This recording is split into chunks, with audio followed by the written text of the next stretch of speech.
I created a system called the Photography Transformation 4-Step System.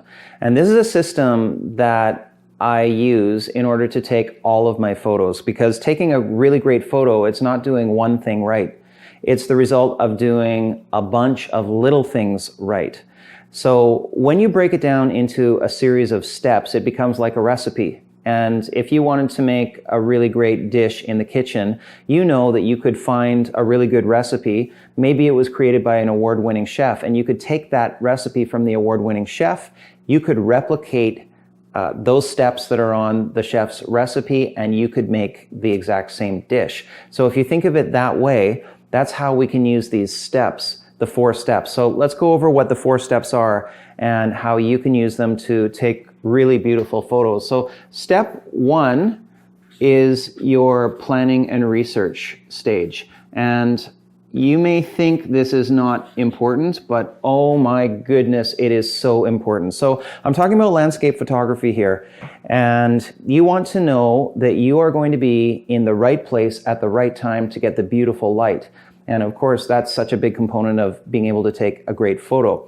So when we're talking about planning, this also involves visualization. So if you know that you're going to be going to a specific location, let's say to a state park, and you need to know what are some of the photographs that other photographers who have gone before you have taken that you like. And you're not going to be copying those photos, but you're going to be modeling the success of those photos so that you can take elements of what you like and then personalize it and create your own photo. So this involves going to Instagram and doing a search on Instagram with hashtag, you know, the pound sign, like a hashtag search like this. I'm just going to put on here IG for Instagram. So let's just say you were going to Death Valley National Park.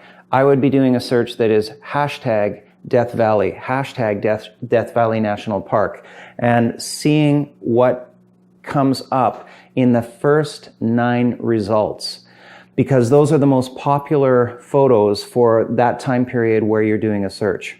So if you were looking at a state park, just put in hashtag state park name and see what is there on Instagram. Same thing with Google. Go into Google, type in the name of the park or the name of the location, and then you'll see at the top of the Google search page, it says images. Click on images and see what the top results are.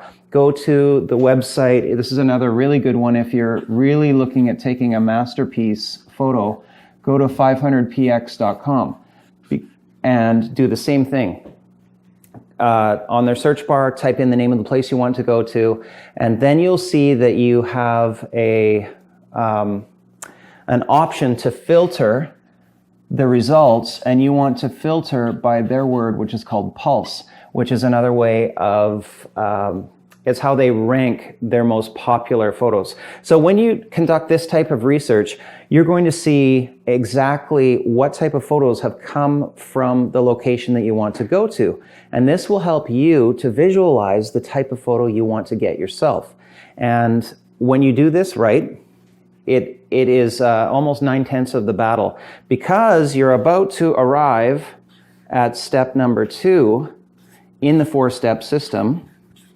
And this one is what this course is all about, and it's your composition. So you've done your planning, now you've traveled and you got to the place. And so you're standing there and you're looking around and you're trying to determine, what the heck should I take a picture of?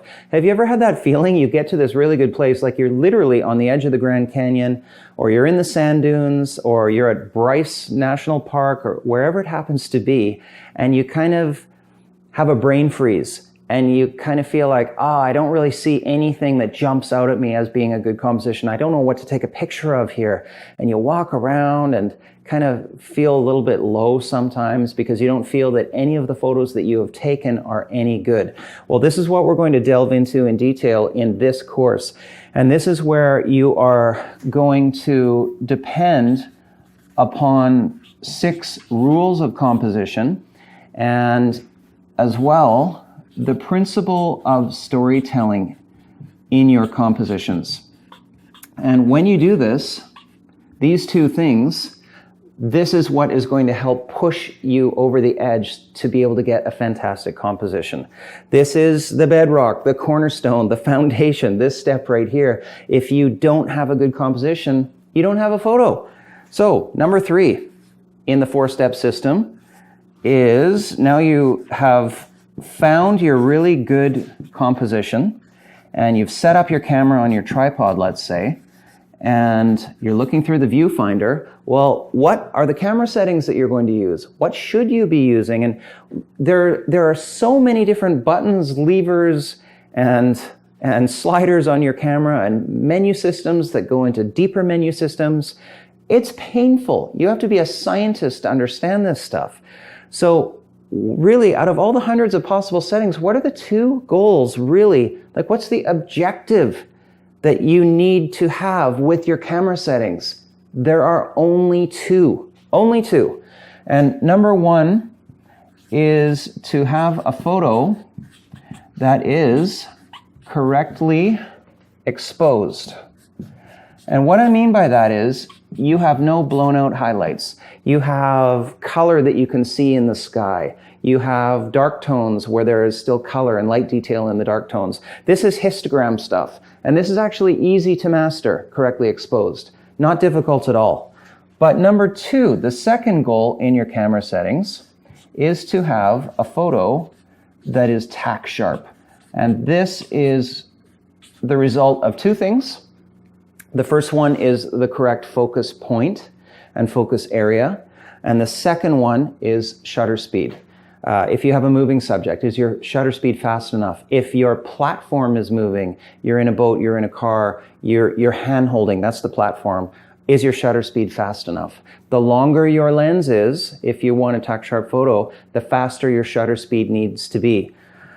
So these are our camera settings. Just 2 goals, only 2 goals. And finally, number 4 in the 4-step system is post-processing, because now your trip is over, post-processing, and you're now back at home. You've uploaded your photos into your computer, and this is the process of adding drama to your photos by painting with light. And as much as possible, being able to master the brush tool in whatever program that you use, so that you're brushing in light on the areas that you want the viewer to see, and you're brushing in darkness on the areas that you don't want your viewer to see. This is where you really can identify that hero of the story if you've done things right at step 2 here, and you can make the hero of the story pop, and you can make any villains in the story minimized so that they don't become distractions.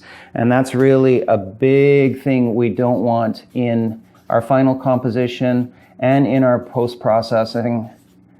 We don't want distractions. Let me grab my red pen and put kind of a circle around that with a line through it, because that's the enemy right there. So that's a review of the 4-step system. And to reiterate what I said right at the start here, getting a fantastic photo is not the result of doing one big thing right. It's the result of doing a whole bunch of little things right.